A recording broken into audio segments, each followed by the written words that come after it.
Okay, let's try speaking in English, Samoan, and in my native language, Tagalog. So we have in English, big. In Samoan, Lapoa.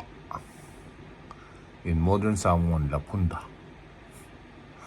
In our language, malaki. It can be huge also. It depends upon how you use it. Then we have battle, fangu, but it spells in Samoan F-A-G-U. In modern Samoan, ngufa. Ngu, but it sounds ngu, but it's G-U-F-A when you spell it. Battle. In Tagalog, botella. Ay. We have in English, boy. In Samoan, tama. In modern Samoan, mata. But in our language, mata is eye, mata. We have father in English, in Samoan, tama. Oh no, that's English, Samoan is tama. And in modern Samoan is epo, not mata, epo. Sorry for that. Stand corrected.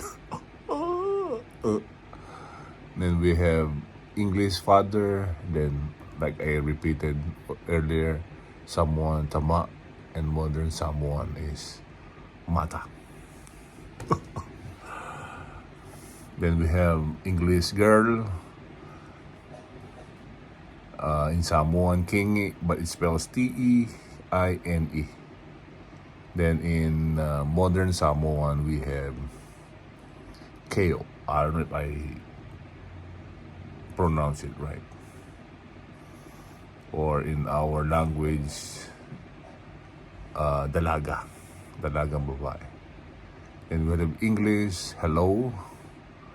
In Samoan, talofa. In modern Samoan, Halloween. And English, hungry. In Samoan, fiai. And in modern Samoan, fiaich. Or in Tagalog, gutom. So we have big, malaki, battle, botella, boy, batang lalaki. Father is tatay, girl, dalagang babae. Hello is the same as hello. Hungry, gutom. And then the last one is lie, pepelo. And then lungnika in modern Samoan. Or in our language, sinungaling. I think that's it for now, but I will show you those English, Samoan, and modern Samoan language for you to look for. These are the things, these are the words that I read, but I end with the last one, the lai, pepelo, and lungika. But there's listen, palongo, longofaa. We have loan, ay talafu or aida in modern Samoan. And we have long, umi, and derli.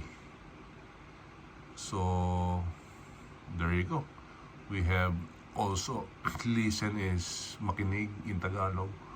Loan is mangutang in our language.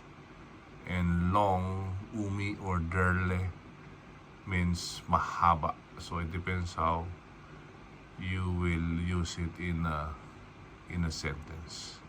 That's it for now. The English, Samoan, and modern Samoan, and Tagalog.